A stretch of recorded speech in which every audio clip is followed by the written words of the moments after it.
স্বাগত দীপ্ত সংবাদের সঙ্গে আছি আমি মেহনাজ মুন্নি। উন্নত চিকিৎসার জন্য বিএনপির চেয়ারপারসন খালেদা জিয়া আগামীকাল লন্ডন যাচ্ছেন। বিএনপি নেতারা জানান সবকিছু ঠিক থাকলে মঙ্গলবার রাত 10টায় কাতারের আমিরের পাঠানো বিশেষ এয়ার অ্যাম্বুলেন্সে করে তিনি ঢাকা ছাড়বেন। যুক্তরাজ্যে পৌঁছানোর পর সরাসরি তাকে লন্ডন ক্লিনিকে ভর্তি করা হবে। সেখানে কিছুদিন চিকিৎসার পর যুক্তরাষ্ট্রের মেরিল্যান্ডের জনস হপকিন্স বিশ্ববিদ্যালয় হসপিটালে খালেদা জিয়ার চিকিৎসা নেওয়ার কথা রয়েছে। খালেদা জিয়া সুস্থ হয়ে দেশে ফিরে গণতন্ত্রের সংগ্রামের নেতৃত্ব দেবেন, এমনটি প্রত্যাশা বিএনপির নেতাদের। তিনবারের সাবেক প্রধানমন্ত্রী খালেদা জিয়া দীর্ঘদিন থেকেই liver cirrhosis, kidney, heart, diabetes ও আর্থাইটিস সহ নানা শারীরিক অসুস্থতায় ভুগছেন।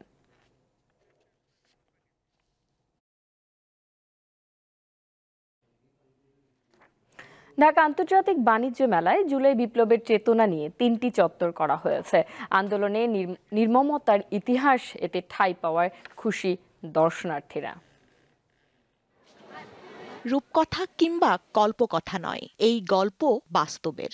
দেশের ইতিহাস নতুন করে লিখতে গিয়ে শত নির্মমতার চিত্রের সাথে পরিচিত হচ্ছে বাবা মায়ের সাথে আসা শিশুরা। স্বাধীনতা দ্বিতীয় দিবসটা অনেক অনেক ভালো লেগেছে। আসলে এই গণঅভ্যুত্থানটা ওরা জানে, কিন্তু আরো ভালো করে জানানোর জন্য, ভালো করে পরিচয় করে দেওয়ার জন্য এখানে নিয়ে আসা। বিভিন্ন জুলাই গণঅভ্যুত্থানের ছবি দেখলাম। এই গৌরবের ইতিহাসগুলো মনে করিয়ে দিলে অবশ্যই উৎসব এবং প্রেরণা মানুষ পাবে। তখন উত্তাল সময়।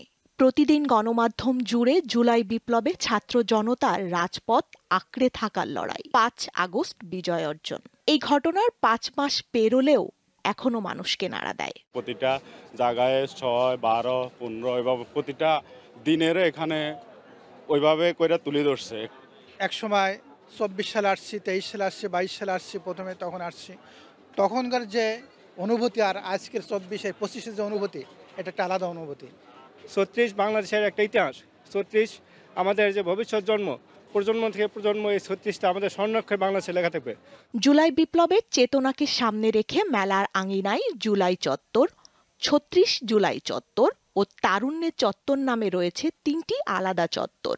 আত্মত্যাগের সেই স্মৃতিগাথা, পরম শ্রদ্ধা ও গৌরবের সাথে মেলায় ঠাঁই পাওয়ায় খুশি দর্শনার্থীরা। আমরা রিয়েলি হ্যাপি যে সবার অবদানগুলোই পুরো বাণিজ্য মেলায় দেখা যাচ্ছে। এইভাবেই আমাদের দেশকে ভালোবেসে স্বৈরাচার মুক্ত করতে চাই।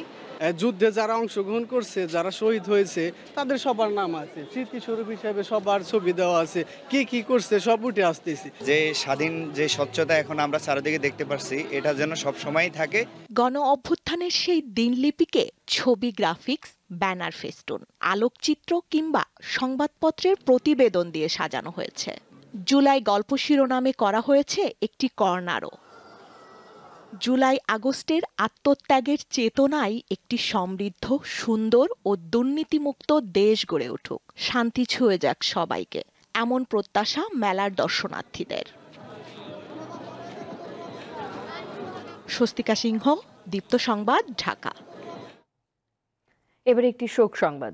দেশের খ্যাতিমান অভিনেতা প্রবীর মিত্র মারা গেছেন। রোববার রাত 10টার দিকে রাজধানীর একটি বেসরকারি হাসপাতালে তার মৃত্যু হয়। প্রবীর মিত্র ইসলাম ধর্ম গ্রহণ করেছিলেন। তার পরিবারের সদস্যরা জানান, জোহরের নামাজের পর এফডিসিতে প্রথম জানাজা হবে। এরপর চ্যানেল আই প্রাঙ্গণে দ্বিতীয় জানাজা শেষে আজিমপুর কবরস্থানে দাফন করা হবে ঢাকাই চলচ্চিত্রের স্বর্ণালী যুগের এই অভিনেতাকে।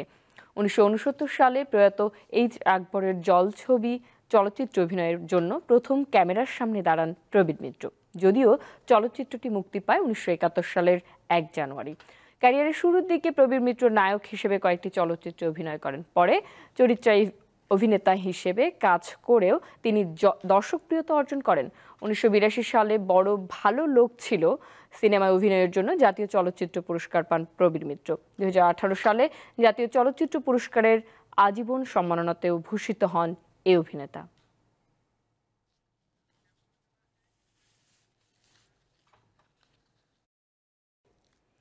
সম্প্রতি রাজধানীর ধানমন্ডির রবীন্দ্র সরোবরে আয়োজন করা হয় চলো হাঁটি ওয়াকাথন।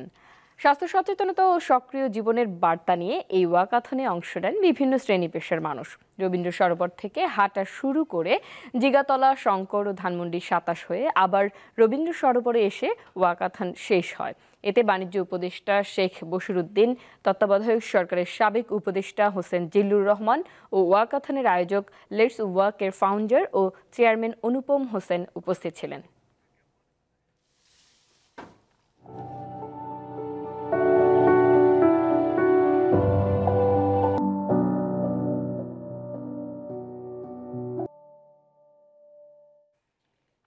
এবার আন্তর্জাতিক প্রসঙ্গ। যুদ্ধবিরতি নিয়ে আলোচনার মধ্যেও ইসরায়েলি হামলায় গাজায় আরও অন্তত 88 ফিলিস্তিনি নিহত হয়েছেন। স্থানীয় সময় রোববার রাফা, নাবলুস ও দেইর আল বালা এলাকায় এই হামলা চালায় ইসরায়েলি বাহিনী। এমনকি নাবলুসে সব দোকানপাট বন্ধ করে দিয়ে সামরিক চেক পয়েন্ট বসিয়েছে তারা। ইসরায়েলের সামরিক বাহিনী জানিয়েছে, গাজার উত্তরাঞ্চলে এক সংঘর্ষে প্যালেস্টাইনিয়ান ইসলামিক জিহাদের এক কমান্ডার মারা গেছেন। এদিকে জিম্মিদের ফিরিয়ে আনার বিষয়ে হামাসের সঙ্গে কাতারের দোহায় আলোচনা শুরু হয়েছে বলে জানিয়েছেন ইসরায়েলের প্রতিরক্ষা মন্ত্রী। সম্ভাব্য যুদ্ধবিরতি চুক্তির বিনিময়ে 34 জিম্মিকে মুক্তি দিতে তালিকা অনুমোদন করেছে হামাস। ইউক্রেনে ফের বড় পরিসরে হামলা চালিয়েছে রাশিয়া। ইউক্রেনের প্রেসিডেন্ট ভ্লাদিমির জেলেনস্কি জানান, স্থানীয় সময় রোববার রাতে ইরানের নির্মিত 103টি মিসাইল দিয়ে এই হামলা চালানো হয়। বিপরীতে রাশিয়ার ভূখণ্ডে হামলা চালাতে ইউক্রেনের পাঠানো 66টি ড্রোন ধ্বংসের দাবি করেছে মস্কো। এসব হামলায় হতাহতের তথ্য পাওয়া যায়নি এখনো।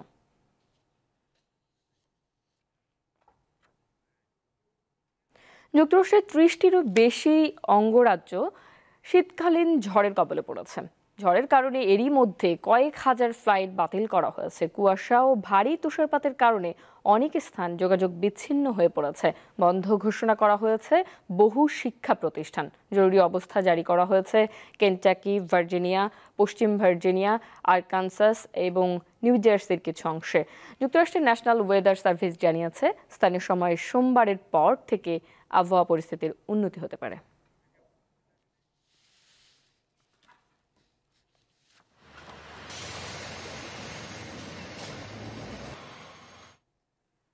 খেলার খবর। আজ শুরু হচ্ছে বিপিএল এর সিলেট পর্ব। প্রথম ম্যাচে মাঠে নামবে সিলেট স্ট্রাইকার্স। দুপুর 1:30টায় তাদের প্রতিপক্ষ টেবিল টপার রংপুর রাইডার্স। সন্ধ্যা 6:30টায় দ্বিতীয় ম্যাচে দুর্বার রাজশাহী লড়বে বর্তমান চ্যাম্পিয়ন ফরচুন বরিশালের বিপক্ষে।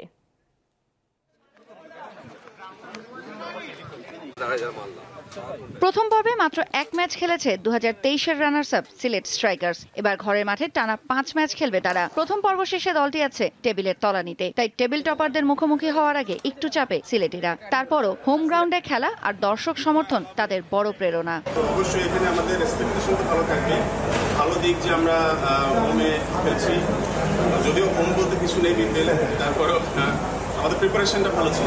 মানে আমরা বেশ কিছুদিন আগে এসেছি, তো সেই দিক দিয়ে হোমের ক্রাউডের একটা সাপোর্ট থাকবে। তখনই আমরা মানে যে কাজটা আমাদের করা দরকার, প্লেয়ারদের রাইট জায়গায় রাইট ডেলিভারিটা দেওয়া উচিত। তো ইনশাল্লাহ আমরা আশা করছি ইনশাল্লাহ আমরা এখান থেকে হয়তো উইনিং হয়ে যেতে পারবো। অন্যদিকে সিলেটের প্রতিপক্ষ রংপুর রাইডার্স এখন বেশ ফুরফুরে মেজাজে। টানা 3 ম্যাচ জয়ী দলটি এবার মূলত সাফল্য পাচ্ছে পেসারদের দাপটে। এই ধারা ধরে রাখতে চায় তারা। বর্তমান চ্যাম্পিয়ন ফরচুন বরিশাল আসর শুরু করে দারুণভাবে, তবে পরের ম্যাচেই রংপুরের কাছে হোঁচট খায়। ভিন্ন ভেন্যুতে নতুন পরিবেশে এবার তাই নিজেদের ফিরে পেতে মরিয়া তামিম, মুশফিক, মাহমুদুল্লাহরা। দুর্বার রাজশাহীর খেলোয়াড়রা সবার শেষে পা রেখেছে সিলেটে। সেই হিসেবে অনুশীলনে নামার আগে আবহাওয়ার সঙ্গে মানিয়ে নেওয়ার বেশি সুযোগ পায়নি তারা। তবে যে বরিশালের বিপক্ষে আসরের প্রথম ম্যাচে প্রায় 200 ছোঁয়া স্কোর করেও হারতে হয়েছে, তাদের বিপক্ষে প্রতিশোধের একটি ভালো সুযোগ এনামুল বিজয়দের জন্য। তৌসিয়া ইসলাম, দীপ্ত স্পোর্টস।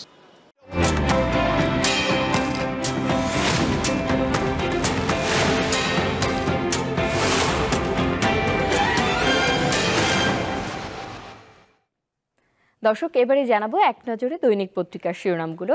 আমার হাতে প্রথমেই আছে দৈনিক প্রথম আলো। তাদের প্রধান শিরোনামে জায়গা পেয়েছে বঞ্চিত ও বৈষম্যের শিকার সহ নানা দাবিতে 101 আন্দোলন। 5 মাসের চিত্র, নানা ব্যানারে সরকারি বেসরকারি চাকরিজীবী, ছাত্র সংগঠন, শ্রমিক সহ বিভিন্ন শ্রেণী পেশার মানুষ স্বার্থ সংশ্লিষ্ট বিষয়ে আন্দোলন করছেন। নানা দাবিতে ঢাকায় সড়ক অবরোধের কারণে যানজটে জনদুর্ভোগ।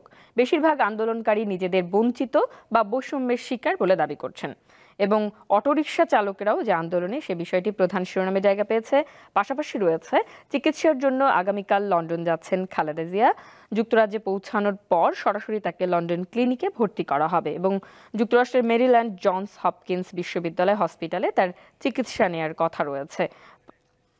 এরপরেই আমার হাতে রয়েছে দৈনিক সমকাল। তাদের প্রধান শিরোনামে জায়গা পেয়েছে 24 দফার ইস্তেহার নিয়ে সামনে আসছে তরুণদের দল। নতুন বাংলাদেশ গড়ার প্রাধান্য পাবে যোগ্যতা, ব্যক্তি বা পরিবার কেন্দ্রিক রাজনীতি নয়। কেন্দ্রীয় নেতৃত্ব তৃণমূলের কাছে দায়বদ্ধ থাকবে। শিক্ষা প্রতিষ্ঠানে নিয়মিত ছাত্র সংসদ নির্বাচনে গুরুত্ব, এমন একটি ব্যাপার রয়েছে এবং প্রধান উপদেষ্টা বলেন সেনাবাহিনী জাতির অহংকার ও বিশ্বাসের জায়গা, এমন একটি শিরোনাম রয়েছে। পাশাপাশি রয়েছে অযত্নে মরছে কোটি টাকার গাছ। রাজধানীর সড়কে চারা লাগানোর জন্য ব্যয় কোটি কোটি টাকা, পরিচর্যার জন্য নেই লোকবল, পরিকল্পনা ও সমন্বয়, এমন একটি প্রতিবেদন তারা রেখেছে। এরপরে আমার হাতে রয়েছে দৈনিক ইত্তেফাক। তাদের প্রধান শিরোনাম সর্বোচ্চ বিষাক্ত বায়ুতে স্বাস্থ্য ঝুঁকিতে ঢাকাবাসী, স্বাস্থ্যগত জরুরি অবস্থা জারির তাগিদ। স্বাস্থ্য বিষয়ে একটি প্রতিবেদন জায়গা পেয়েছে। পাশাপাশি রয়েছে দলগুলোর সঙ্গে কথা বলে গণ অভ্যুত্থানের ঘোষণাপত্রের খসড়া তৈরি করবে সরকার, ব্রিফিংয়ে বলেছেন প্রেস সচিব। প্রেস সচিবের বরাত দিয়ে একটি প্রতিবেদন রয়েছে। পাশাপাশি রয়েছে সার্বভৌমত্ব রক্ষায় সেনা সদস্যদের প্রস্তুত থাকতে হবে বলেছেন প্রধান উপদেষ্টা এবং ঐক্যবদ্ধভাবে কাজ করার নির্দেশ খালেদা জিয়ার।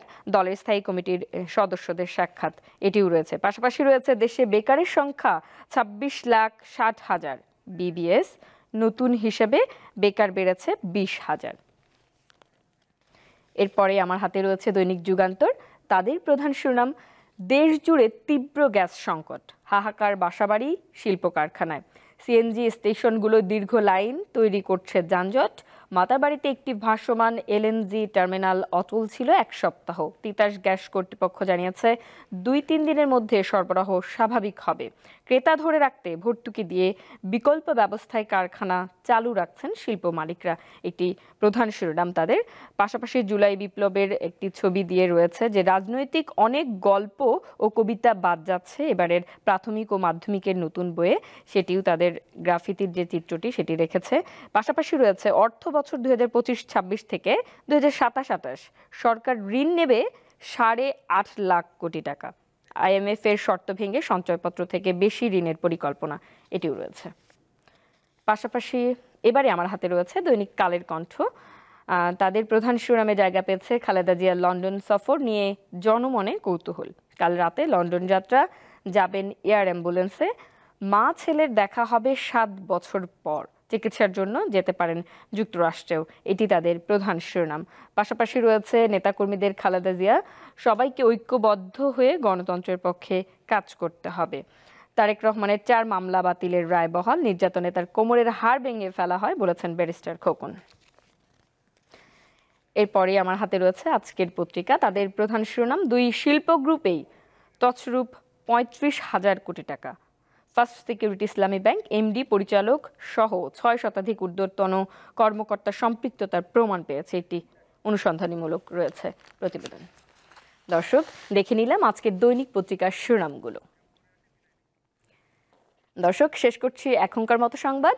পরের আয়োজন বেলা 12টায় দেখার আমন্ত্রণ রইল। এছাড়া তথ্য ও বিনোদনের নানা খবর পেতে যুক্ত থাকুন দীপ্ত ডিজিটাল প্ল্যাটফর্মগুলোতে। সাথে থাকার জন্য ধন্যবাদ।